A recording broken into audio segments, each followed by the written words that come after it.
یا تو ہو گئی ہوگی یا کی ہوگی یا مس کالز تو آتی ہوں گی. ابھی میں ابھی 2 مہینے پہلے 1.5 مہینہ پہلے امریکہ تھا تو کسی دعوت میں تھا تقریب میں, تو اس کی ایک تصویر چڑھائی تو نیچے منیزہ نے لکھا کہ اب اپنی گرل فرینڈس کو چھوڑو اور پاکستان آ جاؤ واپس.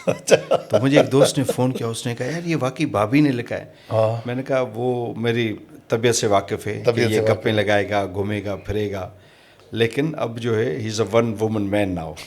تو میں نے کہا وہ اتنی بڑی بات بیوی سے ڈرتا بھی ہے. تو صحیح ایسا دور تھا کہ میں آپ کو کیا بتاؤں, وہ جو آئیڈیل دور تھا, وہ جو جوانی والا, بھابھی سے پہلے والا, وہ سب پتہ ہے اسے بھی, وہ بڑا حسین تھا. پتہ ہے, ہم تھوڑا جاننا چاہتے ہیں. وہ تو آپ میں یعنی کہ ہر طرف باہر ہی باہر تھی, میں گن نہیں پاتا تھا اپنے دوست. تو کوئی حاصل ہوئی نہ ہوئی یا اس سے پہلے جو محبت تھی؟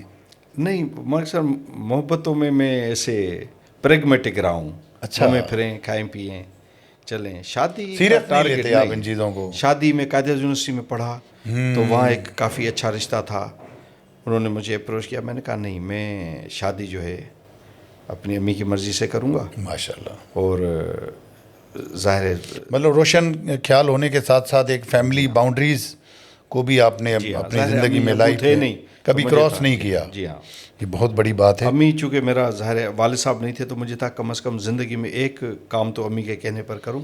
تو قدرتی ایسا ہوا کہ یہ رشتہ ایسا تھا جس میں ہماری انڈرسٹینڈنگ بھی تھی, فیملیز بھی جانتی تھی, تو امی کی خواہش تھی کہ میں یہاں شادی کروں. اچھا ذوالفقار صاحب, پولیٹیکلی آپ نے اپنا کیریئر تھوڑا بہت اسٹارٹ کرنے کی کوشش تو کی تھی عمران خان صاحب کے ساتھ, اور مجھے یاد ہے کہ ایک ماحول بھی سندھ میں آپ نے ان کو بنا کر دیا تھا, ملاقاتیں بھی کرائی تھیں انٹلیکچوئل ادیموں سے. وہ کیا معاملہ تھا, اور پھر خان صاحب ایک دم سے بدل کیوں گئے؟ سر اصل میں ایک وقت ایسا آیا جب میں نے دیکھا کہ یہ پیپلز پارٹی ایم کیو ایم بہت کھیل رہی ہے سندھی مہاجر, اور یہ دونوں اس ڈیوائڈ کو جو ہے نا اپنے پولیٹیکل پاور کے لیے استعمال کر رہی ہیں. تو ایک بندہ ہے جو کہہ رہا ہے, جو دیہاتوں میں بھی مشہور ہے, شہروں میں بھی مشہور ہے, اور کہہ رہا ہے کہ میں اس ایتھنک کنفرنٹیشن کو ریڈیوس کروں گا اور اس کو نیچرلائز کروں گا. ریڈیوس سے بھی بہتر لفظ ہے نیچرلائز کروں گا. ظاہر ہے پوری دنیا میں ایتھنیسٹیز ہیں, آپ بھی گئے یورپ, فرینچ بھی ہیں, جرمن بھی ہیں, یہ بھی, لیکن وہاں سسٹمز ہیں, لیڈرشپ ایسی جو ریڈیوس کرتی ہے. کوئی کسی سے نہیں پوچھتا تم کون ہو, کیوں آئے ہو, اس خیال سے ہم چلے گئے. پھر آپ کو پتہ ہے کہ میں مینیفیسٹو کمیٹی کا فوکل پرسن بنا سندھ کے لیے. اسد عمر صاحب اور علوی صاحب میرے ممبر تھے اس کمیٹی میں. سب سے پہلے مینیفیسٹو کی ریکمنڈیشنز ہم نے بھیجی. خان صاحب ہر جگہ کہتے تھے کہ دیکھو سندھ سے پہلے آ گیا ہے, کام کمٹمنٹ کے ساتھ کیا, سندھ میں لائے, اس کو بتایا کہ سندھ کی پلس کیا ہے. بھٹوز اور پیپلز پارٹی دو الگ چیزیں ہیں. آپ نے اس لیے دیکھا ان کی ایسی برین واشنگ کی کہ اس میں ظاہر شاہ محمود قریشی صاحب ان کا بھی رول تھا. تو آپ نے دیکھا کہ جب بھی بولتے تھے پیپلز پارٹی پر تنقید کرتے کہتے تھے بھٹو عظیم ہے. یہ اس کو ہم نے سمجھایا کہ بھٹو شہید ہونے کے بعد ایک دوسری لیول پر ایک الگ دنیا میں چلے گئے ہیں. پیپلز پارٹی کی گورننس الگ ہے. پھر سندھ کے کیا ہیں معاملات, جہاں سندھ کی سیاست تھکتی ہے تو شاہ بھٹائی اور سچل یا کلندر کیسے رہبری کرتے ہیں, وہاں ان کو لے کر گئے. تو اور پورا چونکہ مجھے یہ ایڈوانٹیج تھا, میں شہروں کو بھی جانتا ہوں, دیہاتوں کو بھی جانتا ہوں, تو کافی اچھا کوآرڈینیشن.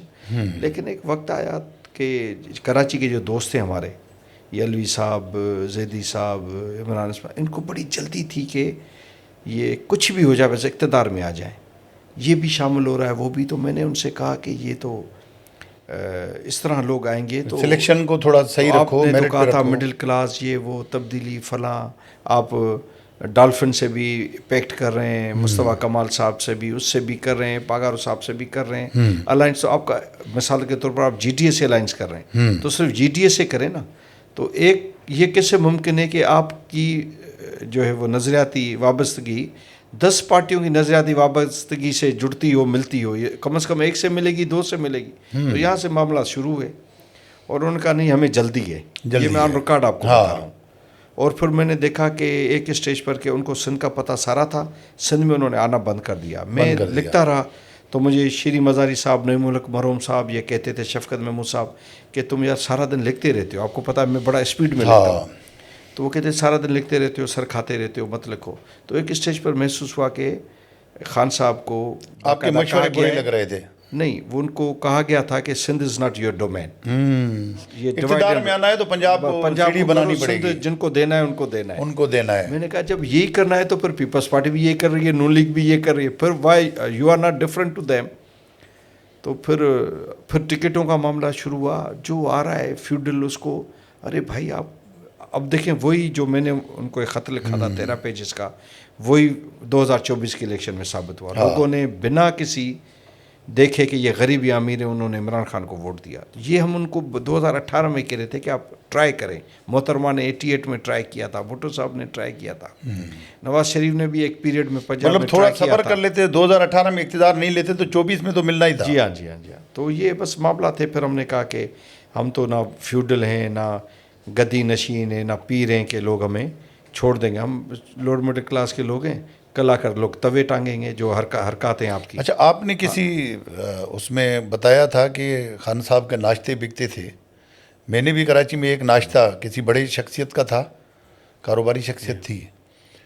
تو جب ناشتہ ہم کر کے وہاں سے کسی شاید عامر لیاقت کی شمولیت تھی اس ناشتے کے بعد، اتنا مجھے یاد آ رہا ہے.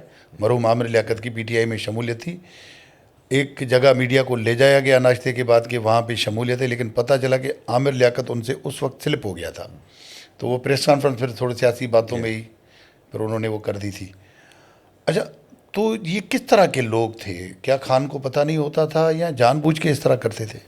سر میں چونکہ مجھے کافی نعیم الحق صاحب میرا خیال کرتے تھے. ایک ہوتا ہے نا بانڈ بن جاتا ہے، تو این جی او اسٹائل تھی. اوورسیز سے فنڈنگ بہت ہی این جی او اسٹائل تھی. حیدرآباد جا رہے ہیں تو بھی کرایہ بھاڑا لے رہے ہیں، سکھر جا رہے ہیں تو بھی ہر چیز ٹکٹ جا رہے ہیں.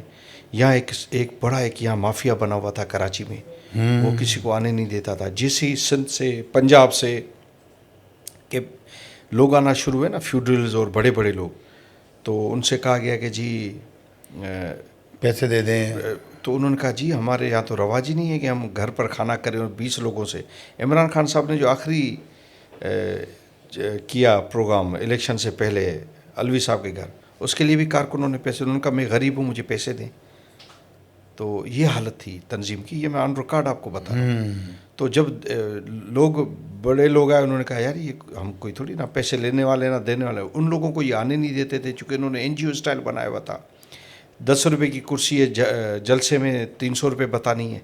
اچھا، جلسے سارے یہ سارے بیسیکلی یہ تو ان کا انتہائی زبردست کاروبار تھا. جو کراچی کی دو اے ٹی ایم بھی تھے، 2 اے ٹی ایم نام لیے جاتے ہیں، ایک علیم خان صاحب کا اور انہوں دوسرا نے بہت خرچ کیا. لیکن اس کے علاوہ اوورسیز سے بھی بہت جہانگیر پیسے آتے ترین تھے، صاحب کا بہت پیسے آتے تھے. ان کا سوشل میڈیا کراچی میں آپ کو کیا نام بتاؤں، ایسے ایسے لوگ، ان کا روزگار تھا. ان کا تو خیال تھا کہ یہ 10-15 سال تنظیم ایسے چلے تاکہ ہم لوگوں نے گھر لیے، گاڑیاں لیں. تو ہم کہتے ہیں یار ہم سیاسی کارکن ہیں، یہ جو حرکات ہیں. آج بھی مجھ سے لوگ پوچھتے ہیں کہ آپ کے گھر مفت میں کیسے آیا. خان صاحب جہاں جاتے تھے اس کو آپ کو ہیلی کاپٹر کا کرایہ دینا ہے. اگر ہیلی کاپٹر سے رن وے سے یا وہاں سے ایئرپورٹ سے دور ہے گھر تو قافلے کا کرایہ دینا ہے، قافلے کا دینا ہے. بڑے مسائل تھے. چائے تک کا بھی میں نے دیکھا تھا. ایک گھر پہ گئے تھے چائے پینے کے لیے، کوئی 15 سے 20 منٹ کے لیے صرف وہ گھر والوں سے فوٹو کھنچوائے، چائے بھی ایسے ہی منہ پہ رکھی اور پھر اٹھے. جی ہاں، اصل میں اس کا بھی پتہ چلا کہ وہ بھی یہ امریکن ماڈل انہوں نے کہا. چونکہ امریکہ میں یہ کامن چیز ہے کہ آپ صدر کے ساتھ بیٹھتے ہیں نا، اچھا تو ٹیبل بک کر لیں، $10,000 کی ٹیبل لے لیں، $20,000 کی لے لیں. اچھا، آپ سے ملاقاتیں کمرشل ملاقاتیں ہوتی ہیں. تو انہوں نے سمجھا کہ یہ پاکستان اب امریکہ بن گیا ہے، تو آپ نے ملانا ہے تو بھی پیسے لینے ہیں، چائے پینی ہے تو بھی. ان کا اقتدار کو آپ نے کیسا دیکھا، یہ جو مختصر اقتدار تھا؟ پاکستان آج جن بنیادی بحرانوں میں ہے نا، اس میں جو تابوت میں آخری کلو عمران خان صاحب ڈال کر گئے. اچھا، ان کو پتہ ہی نہیں تھا کہ ملک چلانا. وہ اصل میں ایک نرگسی شہزادے تھے، نرگسی شہزادے تھے. میں ان کے لیے دعا کرتا ہوں اللہ تعالیٰ ان کو صحت دے اور وہ باہر آئیں. تو میں کہتا ہوں وہ اگر مجھے سیاستدان سے زیادہ سیلیبریٹی نہیں ہے وہ. میں وہی کہہ رہا ہوں نرگسی شہزادے. آج بھی اگر میں کہتا ہوں مجھے اللہ تعالیٰ پوچھے کہ تمہاری خواہش کیا ہے، میں کہوں گا خان صاحب کو 200-300 سال پہلے جو بادشاہ ہوتے تھے نا، جن کو کوئی پتہ نہیں ہوتا تھا محل کے سوا کرنا کہ ریاست میں کیا ہو رہا کر دیں. تو ان کی یوٹوپین ایک دنیا تھی، ان کو پتہ ہی نہیں تھا. انہوں نے کہا 10 دن میں اکانومی ٹھیک کر دوں گا. 90 دن میں وہ مراد صحیح چیختے تھے کہ $1 بلین آ جائیں گے. ہاں، اور $200 اسد عمر کو پہلی میٹنگ میں بھیجا. میں واشنگٹن تھا, میری تصاویر ہیں اسد عمر صاحب کے ساتھ. پہلی میٹنگ میں بھیجا. آئیے میں ورلڈ بینک والوں نے کہا بھائی یہ HR کا بندہ بھیج دیا, نکالو باہر, اکانومسٹ بھیجو. اس کو پتہ ہی نہیں تھا, اتنی یہاں گپیں لگاتا تھا, نہ اس کو فسکل ارینجمنٹس کا پتہ, نہ میکرو فائنانس. آخر میں حفیظ شیخ کو دوڑا کر پھر جا کر میٹنگ میں بٹھایا کہ جی آپ سنبھالیں, آپ دیکھیں بات کریں. تو مجھے کسی نے کہا کہ اس کو آپ اور ایکسپلین کریں. میں نے کہا یہ اس طرح ہے جیسے میں ایک نرس ہوں اور میرے کمرے میں آتے ہی طبیعت کی وجہ سے اور رویے کی وجہ سے پیشنٹ کھانا شروع کر دیتے ہیں, لیکن ڈاکٹر کو دیکھ کر کھانا نہیں کھاتے. تو اس کا مطلب یہ تھوڑا یہ ہے کہ سرجری بھی مجھے دے دیں گے. سرجری ڈاکٹر ہی کرے گا, بھلے پیشنٹ کو اچھا کرے گا. تو اسد عمر بھلے کتنا بھی یہاں ٹانٹا کرتا رہے, لیکن وہاں گیا تو وہ ایکسپوز ہو گیا. تو Khan Sahib was exposed badly in his powers initial 3 months expose گیا, ان سنبھالا نہیں گیا. پھر ان کو پتہ نہیں کس نے کان میں کہا, استخارہ ڈلا یا کیا, کہ پنجاب بہت بڑا ہے تو تم کیا کرو اس کو, جیسے نادرن افغانستان ہے نا, عبداللہ کی ریاست, گل بدین حکمت یار کی ریاست, تم یوں کرو 4-5 ریاستوں میں بانٹ دو پنجاب, بانٹ دو. ایک وہ چکوال والے کو دے دو, ایک شامل کے ترین کو. تو پنجاب کو بھی, یہ جو ہم کہتے ہیں پنجاب 100 سال آگے, اس کو خان صاحب نے پھر 25 سال پیچھے کر دیا. چھوٹی چھوٹی ریاستیں بنا کر وہ ایک جو ہے وہ ایک انہوں نے جو چیف منسٹر رکھا, آپ اس سے اندازہ لگائیں. وسیم اکرم پلس, اس سے آپ کمٹمنٹ کا اندازہ لگائیں. تو خان صاحب نے ڈیزاسٹر پر, خان صاحب نے جو سب سے بڑی غلطی کی, میں ایک انتہائی ذمہ داری کے ساتھ ایک سیاسی کارکن اور سماجی کارکن کے طور پر, کہ خان صاحب اگر اس وقت میں ان کے ساتھ ہوتا تو میں ان سے کہتا کہ جس طرح پارلیمانی ڈیموکریسی میں آپ نے 3 ماہ پہلے ووٹ آف کانفیڈنس لے کر فخر سے قوم کو بتایا ہے, تو ووٹ آف نو کانفیڈنس بھی این آئینی اور جمہوری ہے. آپ ووٹ آف نو کانفیڈنس میں چلے جائیں, کسی بھی طریقے سے آیا تھا, کسی بھی بیک گراؤنڈ کو تو آپ چھوڑ دینا. ہاں چھوڑ دیں. ان کے آنے کا بھی تو بیک گراؤنڈ ہے نا, بہت سارے ان کے پاور میں آنے کا بھی بیک گراؤنڈ ہے. پیپلز پارٹی کا سیم ہے, بیک گراؤنڈ کو آپ چھوڑ دیں. آپ دیکھیں کہ سرگرمی کیا ہے. سرگرمی کے ووٹ آف نو کانفیڈنس آیا.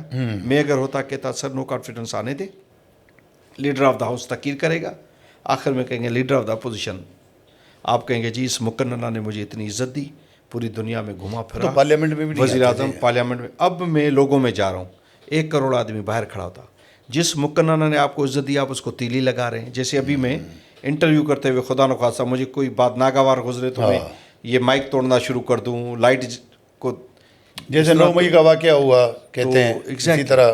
تو انہوں نے اسمبلی کی جو بے توقیری کی, جھوٹے یہ کہ انہوں نے نو کانفیڈنس, اس کی وجہ سے دیکھیں ہم دنیا میں, ہم جزیرہ نہیں ہیں, ہم ایک گلوبل کمیونٹی کا ایک ذمہ دار نیوکلیئر پاور کنٹری ہیں, اسٹیٹ ہیں. تو پوری دنیا نے دیکھا کہ یہ اگر میں نہیں کھیلوں گا تو کسی کو نہیں کھیلنے دوں گا. تو اس کی وجہ سے ان کی پوری ریپوٹیشن جو پارلیمانی ڈیموکریسی کے سسٹمز ہیں, یورپین یونین ہو, ویسٹ منسٹر پارلیمان ہو, سب جگہ انہوں نے کہا کہ ہی از ویری ڈینجرس مین.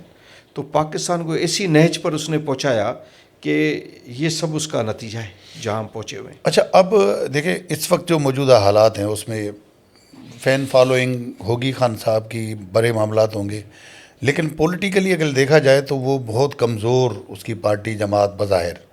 کیونکہ کل میں نے صرف ایک ہمارے سابق ان کے انفارمیشن منسٹر تھے فواد چودھری صاحب کا بیان پڑھا. وہ شکوہ کر رہے تھے کہ جو قربانی دینے والے لوگ ہیں یا تو جیلوں میں ہیں یا باہر ہیں پارٹی سے, اور جو لوگ کبھی پارٹی میں رہے ہی نہیں تھے وہ اس وقت قیادت ان کے ہاتھ میں ہے.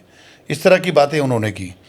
تو پی ٹی آئی کو اگر ہم چھوڑیں تو اس وقت اس کے علاوہ پھر 2 پارٹیاں بڑی, نون لیگ ہے, پیپلز پارٹی ہے.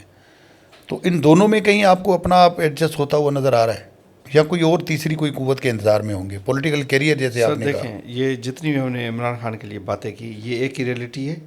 سکے کا دوسرا رخ یہ کہ وہ 2024 کا الیکشن جیتا ہے, اور اس کا جمہوری حق تھا کہ اس کی پارٹی کو پاور دیا جائے. جو بھی ارینجمنٹس ہوئے, اس وقت عمران خان پاپولر لیڈر ہیں.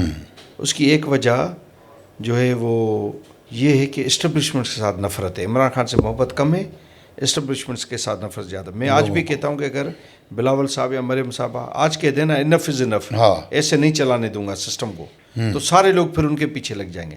تو اسٹیبلشمنٹ کی جو ناانصافیاں ہیں